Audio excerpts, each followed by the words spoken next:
Today's One Piece episode is absolutely insane. Atlas is about to make a heroic sacrifice to protect the Straw Hat Pirates. Bonnie finally gets her moment of revenge for her tragic family, unleashing a devastating blow straight into Saturn's mouth. Luffy, standing behind, cheers her on with all his might. Tears of happiness fall. Bonnie, in this moment, has achieved her own freedom. To 6 years ago, when Punk Hazard hadn't yet become a frozen and fiery hellscape.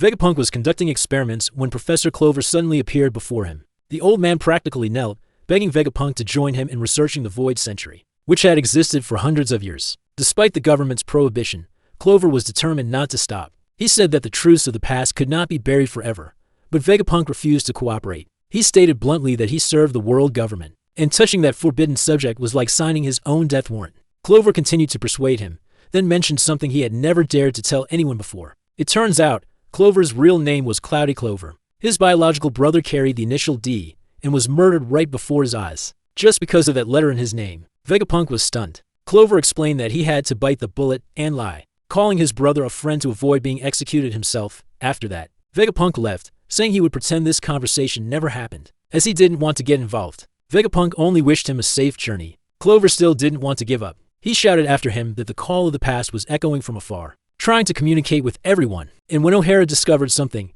Vegapunk would no longer be able to ignore it. 4 years later, which is 22 years before the current time, a report from the West Blue stated that O'Hara had been attacked by a Buster Call and completely destroyed. Vegapunk was devastated by the news of his friend's death. Staring at the wanted poster of the child, Robin, he felt a deep sorrow, as all of Clover's efforts had turned to dust. A few months later, Vegapunk went to O'Hara and saw Dragon and the giants transporting thousands of books. Vegapunk understood that Clover could have escaped but chose to stay. Tears fell from his eyes as he wondered if this research was worth such a price. But it was that very sacrifice that made him decide to join the search for the truth. A 25-year journey that led to today's broadcast. Back in the present, the broadcast signal from Egghead is no longer intermittent. Vegapunk repeats Clover's words, the call from the past is echoing, and they can hear it. He adds that history always records the names of the victors, which means the perspectives of the losers must be erased. Everyone listens intently. Robin tries to hold back her emotions as painful memories of a life of abandonment and scorn resurface. It truly hasn't been easy.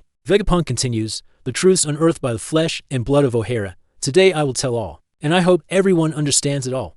Our genius scientist has sacrificed himself. The last thing he wanted to do was share this forbidden knowledge with the world. What moves me is that Robin once thought she was the only survivor left to protect O'Hara's legacy. Now, Vegapunk has spoken up for her, confirming before the entire world that O'Hara was right. On the research floor, Zoro anxiously urges everyone to leave. There isn't much time before Noose Juro attacks again, but Lilith explains that they are trapped. The Sunny has a limited Kudi burst range. If the old bone horse interferes even a little, they will fall to the ground and the ship will be shattered. Suddenly, Atlas flies in from behind and punches Lilith straight in the face. Zoro, Usopp, and Chopper are stunned. Why would she attack her own sister? Down below, Vice Admiral Hound receives a flood of reports. A giant snake, a massive boar, a mutant firebird, and now a robot rising from the sea. They are all fighting each other. But what the hell is going on? Luffy searches his memory and realizes that the giant robot is the same piece of scrap metal from Vegapunk's junkyard, and he is absolutely ecstatic with excitement. Frankie and the giants are just as thrilled because it has actually been activated.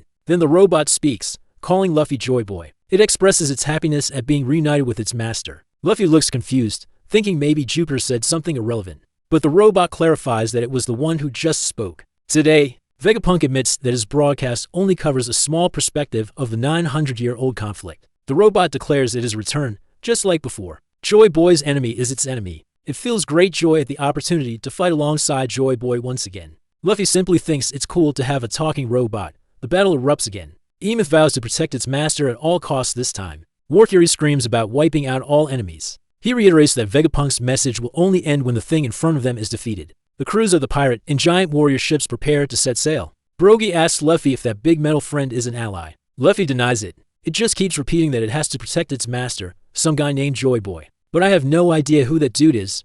The giants reply that they actually didn't hear the robot say anything. Luffy is surprised. The one it mentioned. Could it be me? Although Bonnie is exhausted, her Devil Fruit's power still affects Vice Admiral Bluegrass. The shrunken Marine orders her forces to fire on the fleeing ship before them. On the broadcast, Vegapunk advocates for examining the past through all lenses and wishes he had more time. But currently, there are those who have acted to destroy this broadcast. Jupiter's giant mouth opens as the Iron Giant raises its hand to counterattack. Frankie and Sanji are fired up. They wonder just how incredibly powerful this robot is. St. Peter's Saturn charges, and the Iron Giant's weapon system suddenly malfunctions. Luffy and Frankie scream their lungs out to warn it, but they are a step too late. The robot's entire left arm disappears into Peter's throat. Only the right arm remains, but it continues to fight to protect the giant ship. Saturn charges, ordering the long Peter to finish them off. He leaps high, landing straight on the giant's head. The clear target is Bonnie and Kumar. These two annoyances must be eliminated at all costs. Cut to the battle in the clouds. Atlas does something that causes a cracking sound, then turns to the Straw Hats, asking them to take care of Lilith for her. The decision has been made. She trusts them to escape with Lilith. Atlas tells everyone to launch the ship. She guarantees she will clear all obstacles. Before anyone can even understand what's happening, York immediately reports to the 5 elders that Lilith has just been disconnected. From the Punk records, the final target is Atlas. Eliminate that damn brat, and I will officially become Vegapunk. Nami tells Zoro to quickly bring Lilith inside the ship. Noose Juro begins to charge. Before he can answer any questions, Atlas has to warp to fight the Elder. Jim takes the helm. He knows that a single second's delay will bring regret to them all. Brooke receives the order to activate the Coup D-Burst. The Thousand Sunny will face a life or death challenge in a few seconds. Atlas has jumped next to Noose Juro. He swings his sword, and her arm is severed. Not giving up, Atlas strikes with her remaining arm, determined to send him flying far away, clearing a path for the Sunny to dash forward. Sanji spots the ship falling from above. Zoro yells for everyone to hold on tight because they're about to crash. All the members wonder if they'll survive. Looking up at the sky, Atlas, though defeated, smiles brighter than the star number 97. She has a gift she wants to give to the fans. And then, boom, Atlas self-destructs before everyone's eyes. The explosion creates a propulsive force, launching the Straw Hat Pirates forward. Chopper and Usopp mournfully realize Atlas just saved their lives. York is ecstatic because the plan to eliminate the satellites has succeeded beautifully. On the livestream, Vegapunk mentions that Gol D. Roger traveled the world. He must have heard the purest voice echoing from the past, which is why he could predict future events. Back on Egghead, St. Noose Juro has regenerated his body after the explosion. Saturn knows Stella is still alive. She must be eliminated to silence her. Warcurie and Jupiter also coordinate their attack. Their mission is to destroy this giant robot. Emeth admits that after centuries, its body is rusted. But if that's the case, it perfectly matches the moment that Joy Boy predicted long ago. It wonders if it can activate its power, hoping that weapon can truly defeat the 5 elders. Vegapunk is certain that the Roger Pirates absorbed the entire true history. He asserts that everyone listening has come to the same conclusion, hoping that understanding will shape future decisions. But for now, the scientists can only offer a few speculations. Saturn charges down to the giant ship. Luffy warns everyone about the poisonous legs coming at them. They raise their shields to block. Luffy is about to throw a punch but stops when he spots Bonnie below, trying to maintain a Nika form. His expression changes as Saturn attacks. Luffy blocks with a Haki-infused counterattack. This child must be protected at all costs, seizing the opportunity. Bonnie activates Distorted Future, wanting to transform again. The fact that she can transform into Nika infuriates Saturn. She's panting but refuses to give up. Luffy's free smile gives her immense motivation. Then, Vegapunk makes a shocking announcement. The memories of the Void Century will be revived one day not far from now. When it comes, all the secrets buried in the past will be revealed. He doesn't say the information will leak gradually. He says it will all pour out at once. We see Shirahoshi and Vivi are still listening intently. Vegapunk explains that the ancient weapons that once submerged the world are still active. This is all part of someone's plan. Furthermore, the remnants of ancient races are continuously being pushed to the brink of extinction. All because history has been hidden. We see a vague flashback of Vegapunk with Kumar, the last remaining bloodline of the Buccaneer. Race was used for experiments. King reflects on his encounter with Kaido, just by providing information about the Lunarian race. The captain could have had 100 million berries, but he didn't do it. Marco remembers Whitebeard mentioning a divine kingdom that once existed in Mary Jiwas. That could be King's homeland. Pudding, in the past, was ostracized just for being from the Three-Eyed Tribe.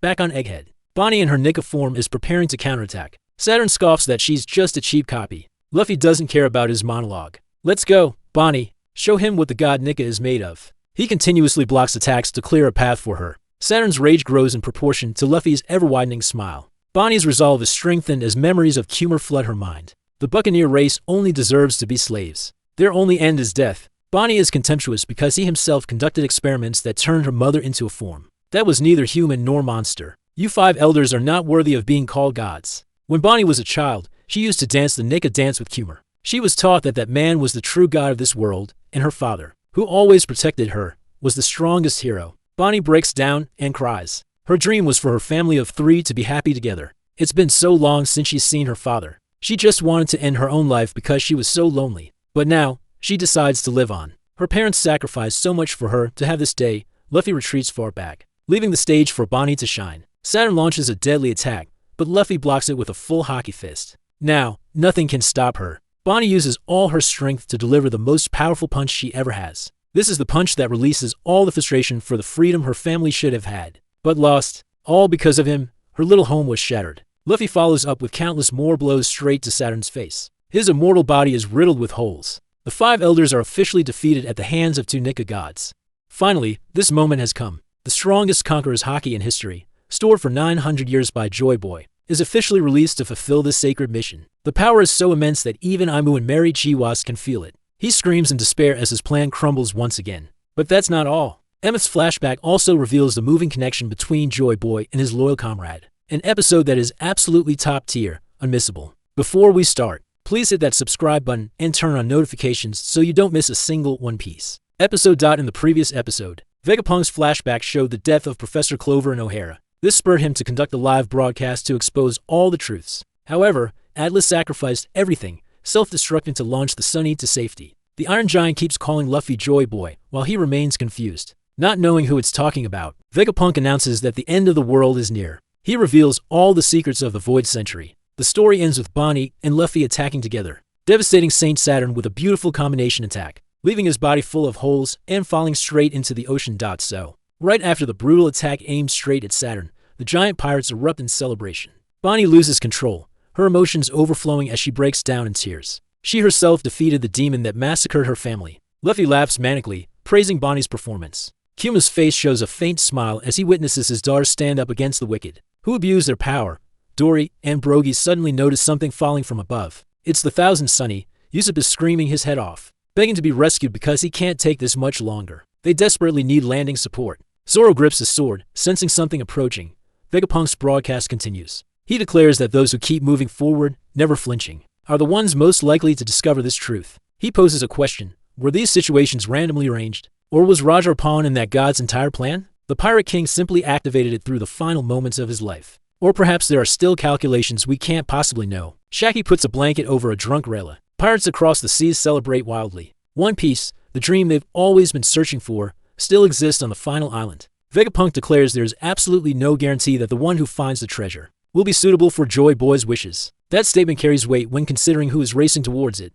On Hachinosu, the crew grows restless in Blackbeard's absence. On the Red Force, the crew members are scolding Shanks because their captain has had too much to drink. Shut up, this much is nothing for my tolerance. At the Cross Guild headquarters on Kare Bari Island, the members are still praising the great Lord Buggy. He is completely bewildered by everyone's sudden admiration. They praise him for rising above all. Buggy has no idea what triggered this bizarre event. Lola's crew declares they understand the weight and grand dream of their captain. This pirate world was created by me. Crocodile and Mihawk frown. They both know this clown is just bluffing. Now, you great captain, get your ass over here and let's talk for a bit. Vegapunk declares this coming future is, in fact, unavoidable. The fate of the world is at stake. Whoever finds One Piece will decide everything. Then we see a blue screen flash by Luffy, Blackbeard, Buggy, Akainu, Dragon, the shadow of a mysterious swordsman, IMU, Kobe, Aokiji, St. Garling, and Sabo. What I notice is that each one represents a completely different future. IMU represents the tyranny of the government.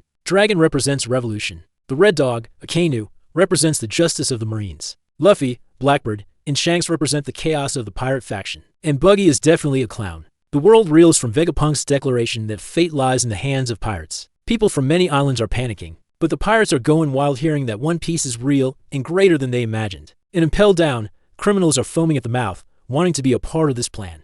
Pirates always want to overthrow the current order. A jailer wonders why the prisoners are being allowed to hear the broadcast. Another explains that the signal has hijacked all the transponder snails in the prison. With their current abilities, they can't possibly turn them off. Many Marines feel betrayed, cursing that bastard Vegapunk. Kobe remembers his initial conversation with Luffy about getting One Piece and becoming the Pirate King. He is determined to stop his friend from achieving his dream, while still lying in his sick. Our pink-haired leopard is becoming the next version of Garp right before everyone's eyes. Somewhere on the Grand Line, Katarina Devon calls Luffy, wondering what to do with Caribou. Caribou promises to share valuable information. Luffy seems pleased. He tells them to bring him back. If the information is disappointing, Luffy himself will personally deal with Caribou. Vegapunk's broadcast continues, aiming to affirm his statements as truth. Vegapunk mentions Joy Boy, but the signal is interrupted when Warcury attacks Emeth. The giant robot tries to apologize to Joy Boy, even though its body is no longer intact. Luffy is worried for the friend who is trying to protect them. Emeth also offers an apology to Luffy. It knows Joy Boy is no longer alive, but for some reason, it still assumes that person is him. Luffy asks the robot if it has mistaken him for another AI. Emeth agrees, declaring that Luffy looks exactly like Joy Boy. It feels nostalgic for that day. Saturn regenerates his body. Emeth hopes Joy Boy will forgive his mistakes. 4 of the 5 elders have all gathered very close by. Emeth laments its failure to make Joy Boy the king, which only confuses Luffy more. Emeth asks for the name of the friend before it. Luffy gives his signature introduction. I'm Monkey D. Luffy, the man who will become the king of the pirates. That D makes Emeth excited. So this is the moment. Emeth is seen pulling a strange string from within itself. A surge of power wells up. The Iron Giant begins to chuckle to itself as the power radiates outward. Luffy realizes this is Conqueror's Haki. Many Marines collapse. Emeth thanks Luffy for letting it hear the drums of liberation one last time. What's incredible is that Joy Boy had bottled his own Conqueror's Haki inside Emeth 900 years ago, waiting for this exact moment to unleash it. The Haki spreads across the entire island. Emeth tells Luffy not to die. It won't let him die. The power is felt from everywhere. The entire fleet is neutralized. Vice Admiral Dahl strains against the force. Pomsky wonders where this immense power is coming from. The relentless power is flowing from the direction of the strange string. The 5 elders are hit by the full force. Their monster forms are instantly nullified. They retreat back to the Holy Land, Mary Jiwas. 3 of them have already landed, while Mars wants to go there to quell this trouble. But look, IMU is kneeling and screaming. A servant rushes to help. IMU is panting, trembling from sensing the presence of Joy Boy after so many centuries. He now has to endure this nightmare. Whatever connects IMU and Joy Boy is so deep that just sensing the Haki ignites a fire of hatred. This isn't about power. This is fear of a great trouble he once experienced. The Sunny finally hits the water. Luffy is overjoyed to see they're okay. The crew wonders what happened to the monsters. Luffy has no idea. Dory and Buggy can't believe what they're seeing. A robot with Haki so strong. It sent the 5 elders flying. The Straw Hat Pirates are happy to be reunited, but sadly, Atlas and Edison have sacrificed themselves for them. Over here, Emeth is reliving the past. 900 years ago. Back then, Joy Boy told it to wait for the right time, and he would focus his Haki and tie it into a knot inside Emeth's body. Because it was made of iron, it could still exist then. But he could not. Joy Boy admitted he couldn't always be there to help Emeth.